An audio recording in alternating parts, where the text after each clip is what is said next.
1986년 2월 2일, 오스트레일리아 시드니에서 간호사로 일하던 코비는 여느 때 없는 바쁜 하루를 보내고 있었습니다.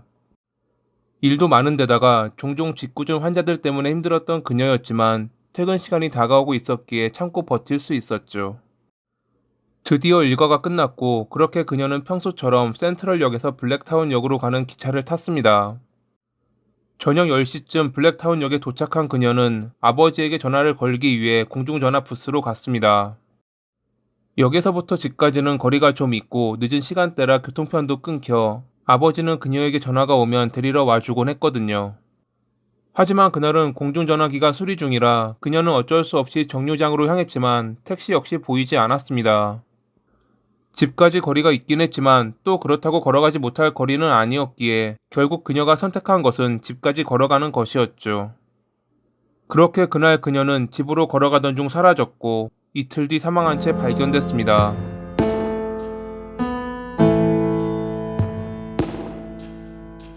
1959년 11월 2일에 오스트레일리아 시드니에서 그래픽 아티스트인 아버지와 간호사인 어머니 사이에서 태어난 아니타 로레인 코비. 미스 웨스턴 교회 선발대회에서 우승하는 등 미인 대회에 출전해 모델로 경력을 쌓았던 코비였지만 그녀는 어머니처럼 간호사가 되는 것이 꿈이었습니다. 시드니 병원에서 간호학 학위를 공부하던 중 만난 존과 1982년에 결혼했던 그녀는 다른 사람과 별반 다를 바 없는 평범한 삶을 살고 있었죠. 가끔 남편과 마찰이 있어 싸우기도 했고 그럴 때면 부모님 집이 있는 블랙타운으로 가기도 했지만 그런 것도 잠시뿐.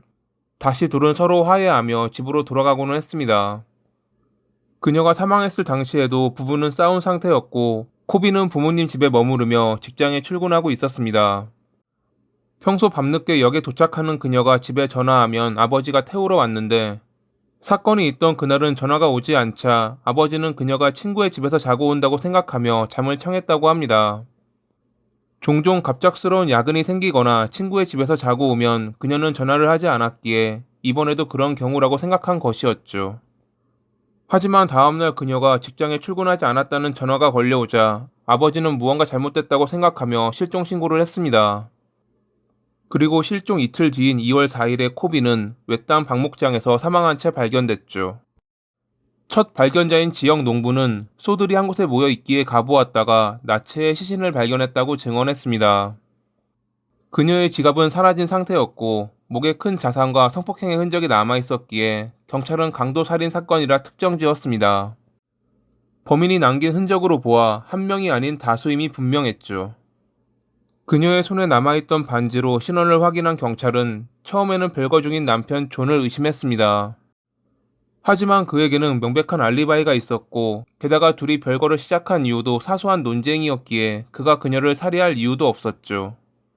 실종 당일 코비가 역을 떠나는 모습을 보았던 두 명의 목격자가 있었기에 그녀가 집으로 걸어오던 중 표적이 된 것은 분명했지만 현장의 범인을 특정 지을 만한 증거는 발견되지 않았습니다.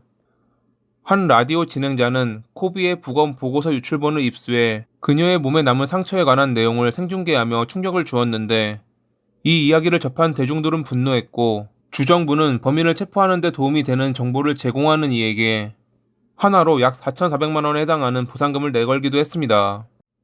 사건이 일어난 날 저녁 10시 넘어 뉴턴 로드 인근에 사는 소년이 여성의 비명을 듣고 나갔지만 아무도 없었다는 증언에 경찰은 범인이 차를 이용해 그녀를 납치했다는 것을 알 수 있었죠.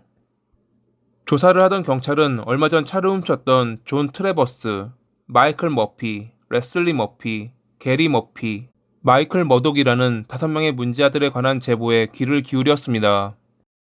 평소 칼을 소유하고 다니며 사람들을 위협했던 그들은 절도, 침입, 무장강도, 성폭행 등 50여 건의 전과가 있는 나쁜 사람들이었죠. 그중 그룹의 리더급이었던 트래버스는 평소 바비큐를 할 때 이미 죽은 양의 목을 칼로 긋는 모습이 자주 목격됐는데 코비의 목에도 그런 흔적이 남아 있었기에 경찰은 그들을 의심했습니다. 우선 경찰은 차를 훔친 절도 혐의로 그들을 체포해 신문했고 다른 이들의 경우 보석금을 내고 풀려날 수 있었지만 트래버스만은 홀로 상반된 진술을 했기에 그대로 구금됐습니다. 구금된 동안 트래버스는 지인에게 전화를 걸어 담배를 부탁한 일이 있었는데 경찰은 그가 부른 지인에게 비밀리 도움을 요청했습니다. 지인은 당시 미스 X라고 불렸지만 후에 트래버스의 이모라고 밝혀졌죠. 경찰에게 협조하기로 한 그녀는 녹음기를 숨긴 채 트래버스와 대화를 나눴고 다른 이들의 집으로 가 자백을 유도하는 대화를 하며 이를 모두 녹음했습니다. 경찰의 의심처럼 범인은 그들 5인조였던 것입니다. 그렇게 사건 발생 22일 만에 체포된 그들. 범행 당일 그들은 훔친 차를 몰고 길을 가던 중 홀로 걷고 있는 코비를 발견해 그녀의 앞에 차를 멈춰 세웠습니다. 깜짝 놀라는 그녀를 그들은 차에 강제로 태웠고 사람이 없는 방목장으로 데려갔죠. 옷을 벗으라는 그들의 명령에 그녀는 자신이 결혼했다며 놓아달라고 했지만 이미 욕정에 지배된 그들에게는 아무것도 들리지 않았을 것입니다. 코비의 저항에 주먹이 날아들었고 그녀가 쓰러지자 5명 모두가 달려들어 폭행을 가했습니다. 아무런 저항도 하지 못하는 그녀는 5마리의 짐승에게 유린당했죠. 자신들의 욕망을 해소한 그들은 그녀를 어찌할지 고민했고 트래버스는 얼굴과 이름을 들켰으니 입막음해야 한다고 주장했습니다. 처음에는 머뭇거렸지만 감옥에는 가기 싫었던 그들은 그 말을 따르기로 했고 트래버스는 그녀를 살해한 뒤 자리를 떠났죠. 현장에는 별다른 증거를 남기지 않았지만 끝내 협력자의 도움으로 체포된 그들. 이미 모든 범행이 밝혀진 가운데 그들의 변호사가 할 수 있었던 것은 트래버스를 주모자로 삼고 다른 이들이 선처를 바라며 형량이 줄도록 어필하는 것이 고작이었을 것입니다. 1987년 6월 10일 54일의 재판 끝에 5명 모두 성폭행과 살인 혐의로 유죄 판결을 받았고 재판을 맡은 앨런 맥스웰 판사는 다음과 같이 말하며 5명 모두에게 가석방 가능성 없는 종신형을 선고했습니다. 이번 사건은 가장 끔찍한 신체적 성적 폭행 사건 중 하나였습니다. 냉혹하게 행해진 계산된 살인에 본 법정은 그들이 희생자에게 주었던 만큼만 자비를 베풀도록 하겠습니다. 그들이 살려달라는 코비의 말을 무시하고 끝내 살해했으니 법정 역시 선처를 바라는 그들을 무시하고 최대 형량을 주겠다는 뜻이었죠. 이후 코비의 부모는 흉악한 범죄를 당한 가족들을 돕는 사회 지원 단체를 결성했고 나쁜 사람들에 대한 엄격한 형량과 진실을 요구하는 캠페인을 벌였습니다. 5명 중 마이클은 2019년 2월 21일에 66살의 나이로 사망했지만 나머지 4명은 뉴사우스 웨일스 전역의 다양한 최고 보안 교도소에 있다는 말만 들릴 뿐 현재 어디에 수감되어 있는지는 공개하고 있지 않다고 합니다. 나쁜 사람의 말로는 항상 이렇습니다.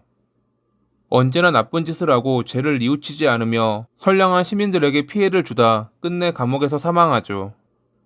먼저 지옥으로 떠난 마이클처럼 다른 4명에 대한 좋은 소식이 조만간 들려오기를 바라며 이만 마칩니다. 오늘도 시청해주셔서 감사합니다.